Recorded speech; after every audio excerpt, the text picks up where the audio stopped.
Growth के लिए कौन से सही तत्वों की रिक्वायरमेंट है। मैक्रो और माइक्रो न्यूट्रिएंट लिखा हुआ था, तो कौन सा मैक्रो न्यूट्रिएंट है?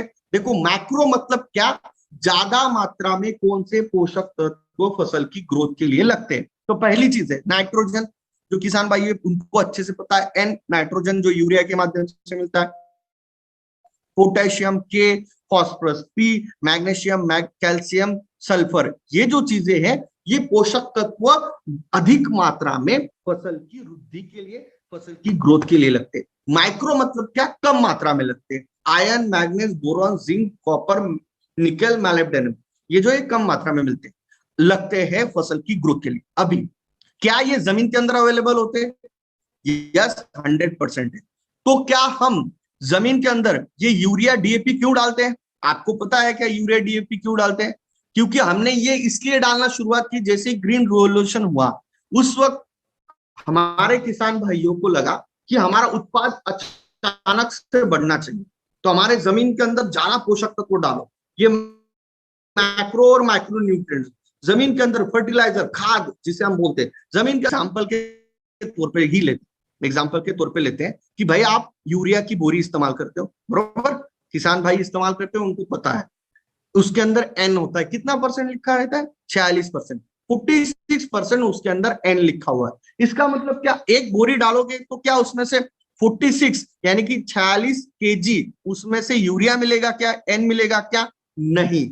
आप जब 100 केजी डालोगे, 100 केजी यानी कि 2 बोरी डालोगे, तब उसमें से 46 केजी क्या मिलेगा, उसमें से एन मिलेगा। तो फिर बाकी का बचा हुआ 54 केजी क्या है, यानी कि 54 केजी क्या है? एक ऐसा मटेरियल है कि जो उस यूरिया को कैरी करने का काम करता है, एन को कैरी करने का काम करता है, और जो आपकी जमीन को हार्ड बना रहा है। अगर हमारे बीच में पुराने किसान भाई हैं, उनको पता है कि हम पुराने जमाने में खेती जो है ये लकड़ी के हल से करते थे, और अभी 55 HP का ट्रैक्टर भी घूमता है। ऐसा क्यों हो गया? क्योंकि हमने इतनी ज्यादा मात्रा में खाद का इस्तेमाल करना शुरू कर दिया, जिसकी वजह से जमीन हार्ड होती गई।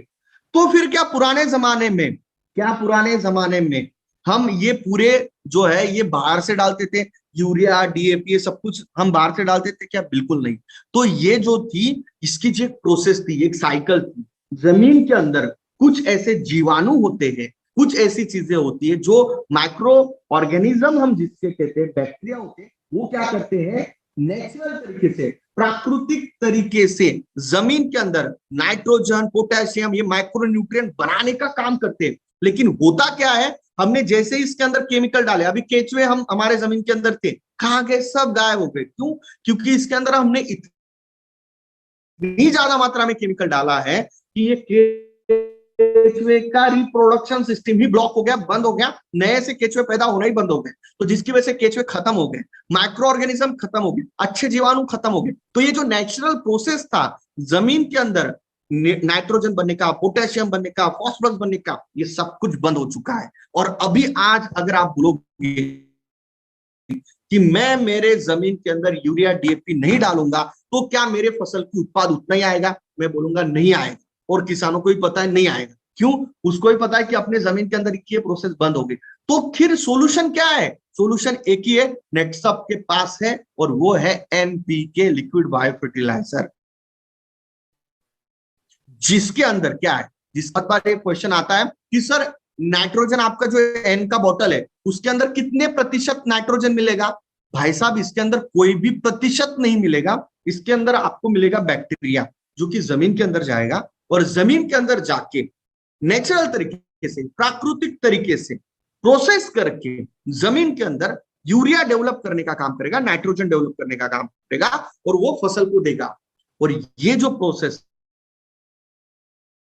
है, ये लगातार 3 साल तक आप अगर ये एनपीके आपके जमीन के अंदर से, ये बैक्टीरिया आप आपके जमीन के अंदर डालोगे, मतलब हमारा जो एन है इसके अंदर अजोटोबैक्टर है, पी के अंदर, पी की जो बॉटल है इसके अंदर फॉस्फोरस सोलुबलाइजिंग बैक्टीरिया है, के अंदर हमारा पोटास सोलुबलाइजिंग बैक्टीरिया है। और ये कितना है पता है आपको?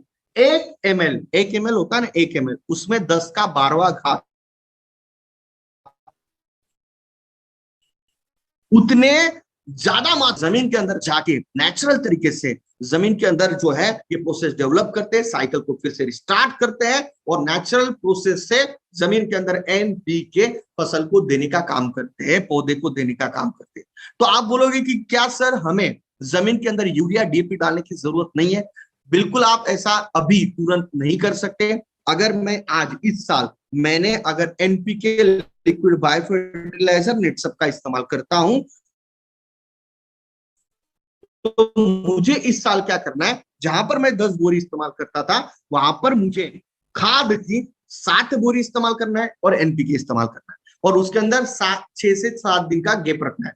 अगले साल आपको 50% आना है, 50% इसको इस्तेमाल करना है, 50% मार्केट का केमिकल, फिर उसके बाद 30% और फिर 0 पे आना है। लगभग 3.5 से 4 साल लगेंगे 100% केमिकल मुक्त आप खाद विरहित खेती कर सकते हो। केमिकल खाद विरहित, केमिकल खाद का एक दाना भी आप जमीन के अंदर मत डालो, 4 साल के बाद आपका उत्पाद ये बढ़ा हुआ मिलेगा, आपकी जमीन मुलायम हो जाएगी, आपकी जमीन की पोरेसिटी यानी कि उसके अंदर जो वाटर को पकड़ के पानी को पकड़ने की क्षमता है वो बढ़ जाएगी, वो मुलायम हो जाएगी, उसके अंदर केचुओं की संख्या बढ़ेगी, उसके अंदर पोरेसिटी बढ़ेगी, एरिएशन अच्छी तरीके से होगा, ऐसे बहुत सारे बेनिफिट हो जाएंगे। और उपजाऊ क्षमता भी यानी कि इसकी रिप्रोडक्शन सिस्टम जो है, इसके अंदर जो जीवाणु को रिप्रोड्यूस करने की जो सिस्टम है ये फिर से कार्यरत हो जाएगी और आपकी जमीन पहले जैसी उपजाऊ या 100% बन सकती है। लेकिन इसको 3 से 4 साल का समय देना पड़ेगा क्योंकि हमने पिछले 40 साल में इसको खराब किया है। तो भाई साहब कम से कम 3 साल दो, जिसकी वजह से आपकी जमीन जो है फिर से रिप्रोडक्शन अच्छी तरीके से। मार्केट में यूरिया डीएपी का शॉर्टेज है, उसी के साथ जो आप मार्केट में यूरिया डीएपी इस्तेमाल कर रहे हो उसकी क्वालिटी चेक करो। ये जो हमारा एनपीके है, ये लिक्विड बायो फर्टिलाइजर, ये 100% प्योर है। इसका 10⁻12 बैक्टीरिया इसके अंदर है, जिसकी वजह से इसका जो कंटेंट है ये काफी प्योर है। तो इसकी वजह से आप इस प्रोडक्ट को किसान भाइयों को 100% प्रमोट कर सकते हैं, जिसकी वजह से उसका उत्पाद भी यहाँ पर बढ़ेगा। और इसको जमीन के अंदर, आपको इसको जमीन के अंदर से ही देना है। इसको लगभग हम 1 लीटर जो है, 1 लीटर की ये बॉटल है, तो ये इसको आप 200 लीटर पानी में मिक्स करके 1 एकड़, मतलब कहीं पर आप इसको मेरे हिसाब से इसको 1.5 से 2 एकड़ तक इसको आप दे सकते हो। इसको 200 लीटर की टंकी, 200 नहीं होती, वो 250 लीटर की टंकी होती है, उसके अंदर ये 1 लीटर की तीनों बोतल को मिक्स कर दो और इसको ड्रिंचिंग के माध्यम से, ड्रिप के माध्यम से, वेंचुरी के माध्यम से जो है आप जमीन के अंदर इसको फ्लड इरिगेशन के माध्यम से जमीन के अंदर नमी होना अनिवार्य है, उसी के साथ इसको देना है। क्योंकि इसके अंदर बैक्टीरिया है और आप कोई भी केमिकल फर्टिलाइजर का इस्तेमाल करते हो तो उसके अंदर 5 से 6 दिन का या 4 दिन का मिनिमम गैप होना चाहिए पहले या बाद।